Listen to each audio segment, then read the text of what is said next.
ভারতের কোথায় প্রথমে মুসলিম রাষ্ট্র স্থাপিত হয়? ক সিন্ধু ও মুলতান, খ গুজরাট ও মুলতান, গ সিন্ধু ও ইসলামাবাদ, ঘ দেবল ও সোনারগাঁ।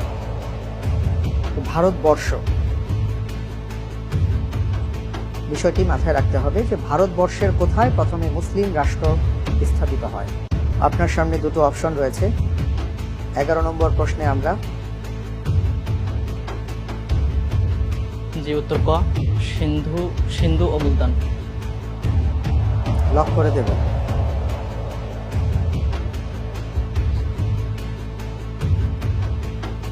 লক করে দেয়া হোক ক সিন্ধু ও মুলতান।